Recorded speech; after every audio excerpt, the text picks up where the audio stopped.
little about the return statement.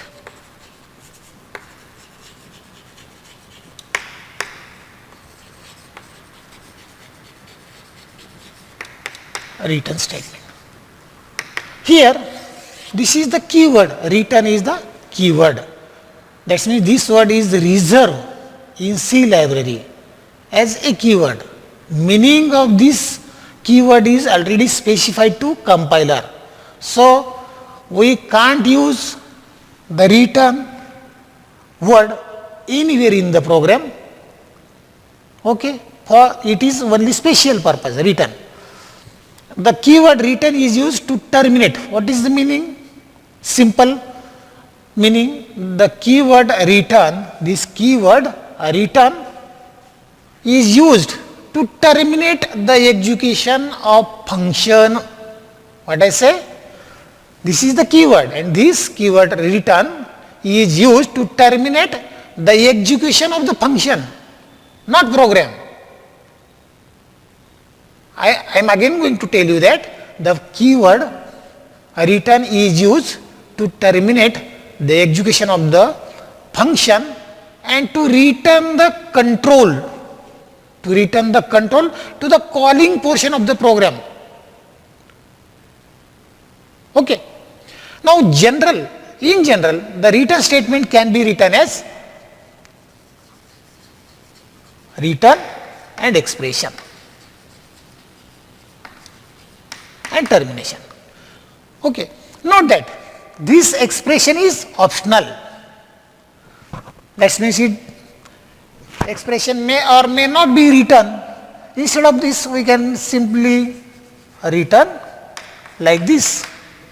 But there is somewhat little difference. So, I already told you that this expression is optional. When this expression is omitted, if expression is omitted, the return statement is, suppose this, when we omitted this expression, we can write this like this. Now, when we omitted expression, now the return statement simply causes control to revert back to the calling portion without any transfer of information. That means what?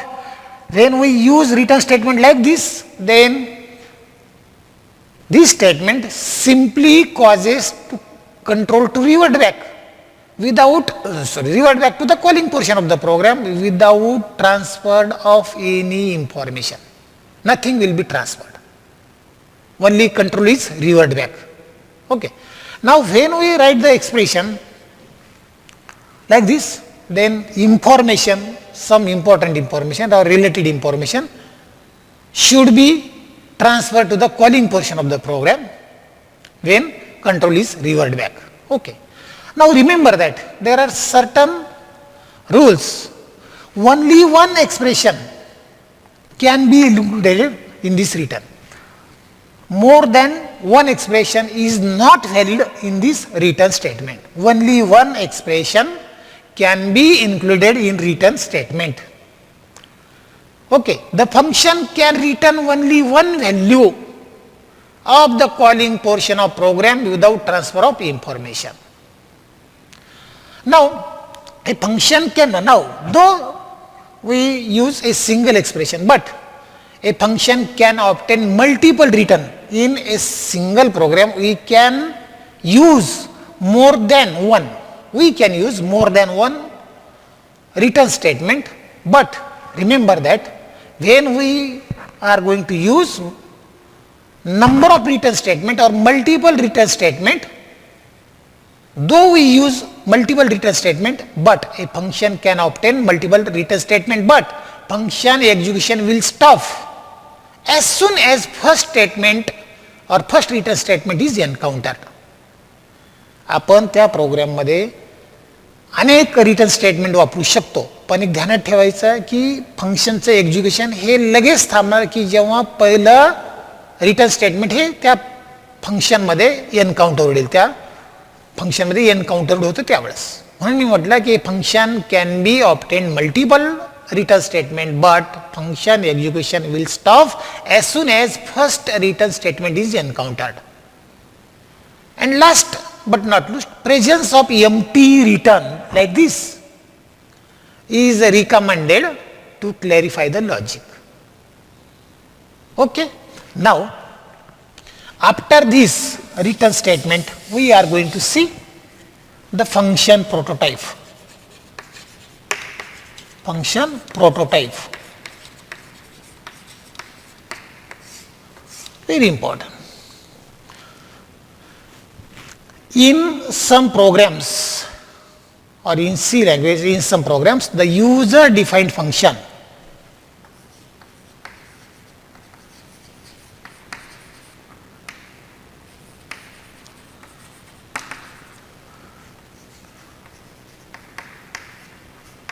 see, in some C programs, the user defined function has always preceded the main function, or in another way, the user defined function is always written before main function. There are two simple words. In some programs, user defined function has always preceded the main function, or in another language, or in another words, user defined function has always used or always written right before main function. When these programs are compiled, the programmer defined function will have been defined before the first main function or first function access. But many programmer prefer top-down approach. And in top-down approach,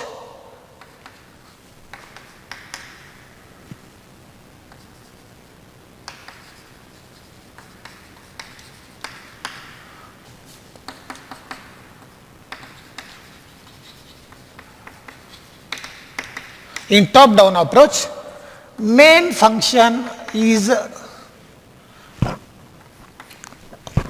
write first, and then user defined function is write later on. Here, this is the user defined function, this is the body of user defined function, this is the main function, and this is the body of main function. Here, in some program, I already told you that in some program, the user defined function has always before the main function or preceded the main function. And when these programs are compiled, the programmer defined function will have been defined before the first function. Okay. But many programmer prefer this top-down approach. In top-down approach, main function is written first and then user defined function is written. In such case, or in this case, the function access within main function, the function access within main function will preceded for function definition. That means here we have to, here suppose integer whatever user define, we have to function, this is prototype, we have to define the user defined function here.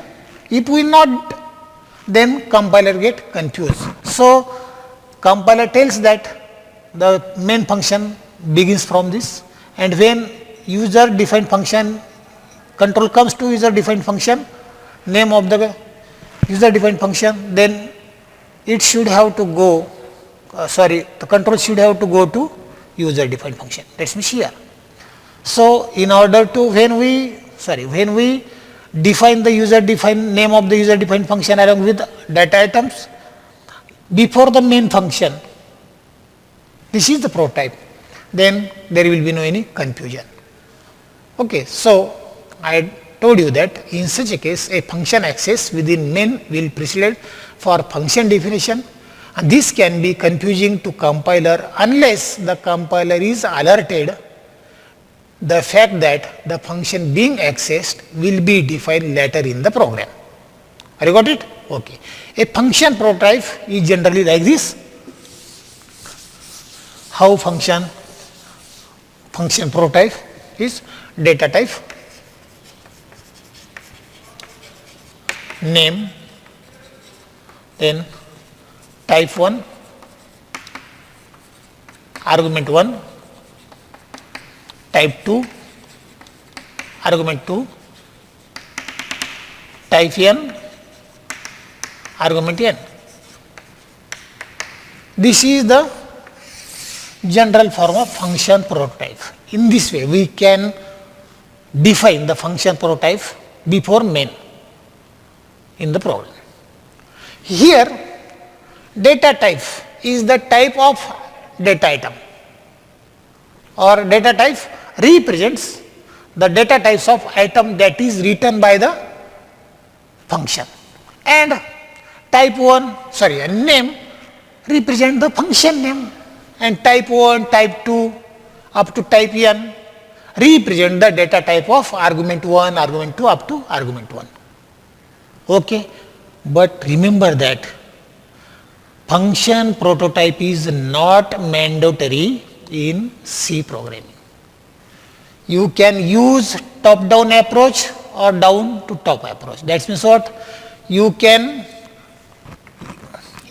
write main function first and later on user defined function, or you can use user defined function first and then you can write, or you can use main function later on. So, this is not mandatory in C programming.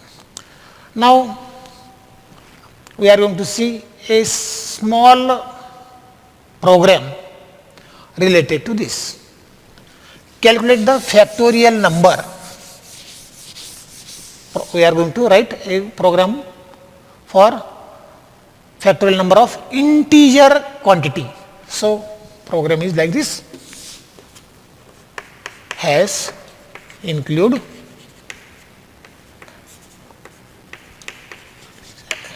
standard input output header file, then mention, write the long integer. This is the long integer, the data type, and factorial is the name of function, and argument integer n. Okay. This is function prototype.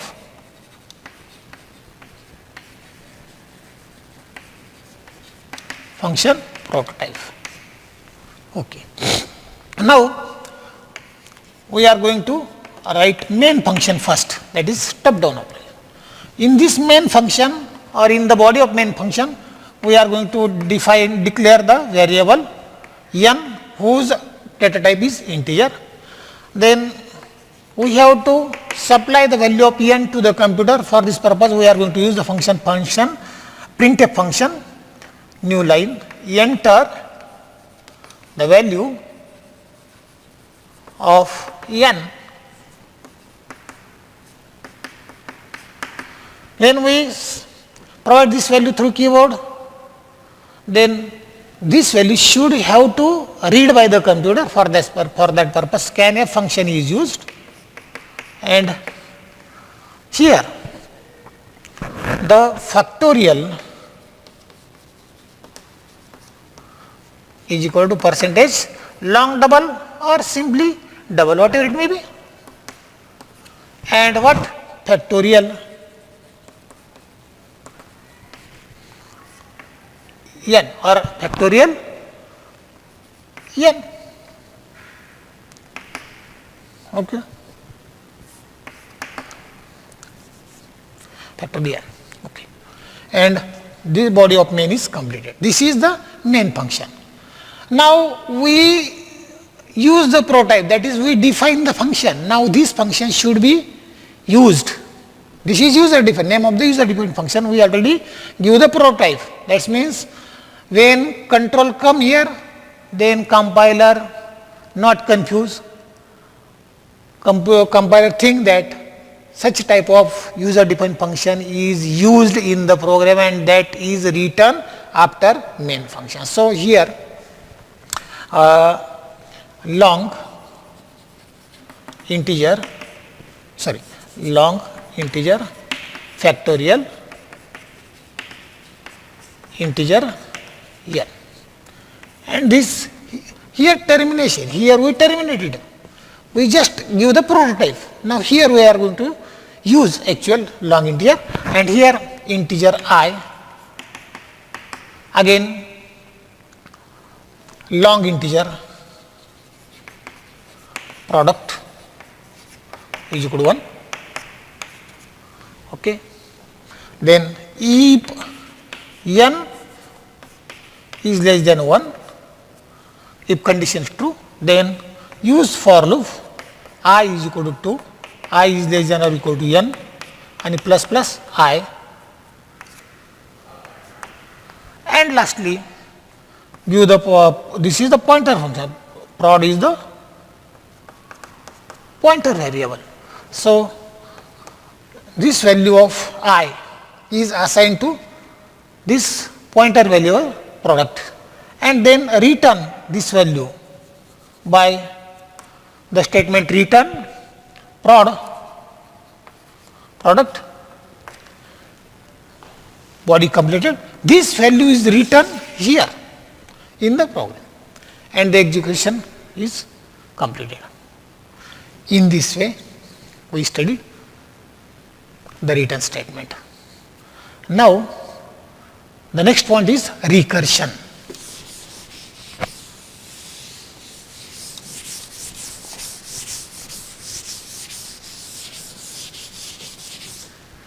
What is recursion? Remember that. What is recursion? Recursion is a special of nesting function. Make your concentration. Recursion is a special of nesting function where function call itself inside it until some specified condition has been satisfied. What I say? Very important line. Recursion is a special nesting functions where a function call itself inside it until some specified condition has been satisfied. The process is used, recursion process is used for repetitive computation, in which each action is stated in terms of a previous result. Okay, means what? When we write 1 to 10, we suppose we are going to consider a variable I, and first value of, when we use this variable I in program, so first of all we should have to initialize it. So we are going to use for I is equal to 0. Then condition I is less than or equal to 10 and I plus plus. What this statement does, when we use this statement, initialization, value of I is initialized. Then compare 0 is less than 10, yes 10, then print the value of I, that means result is 0. Then again the value of I is increased by 1, that means 1 is added to 0, and when 1 is added to 0, result is 1. Is 1 is less than 10? Yes, then print the value of I, 1. Then again increase by 1, that means every action or each action is stated in the previous result. This is the repetitive, but we must have certain condition to break out of the recursion, otherwise recursion is infinite, it will never stop. Okay. For example, in order to consider this recursion, we are going to see a simple example has include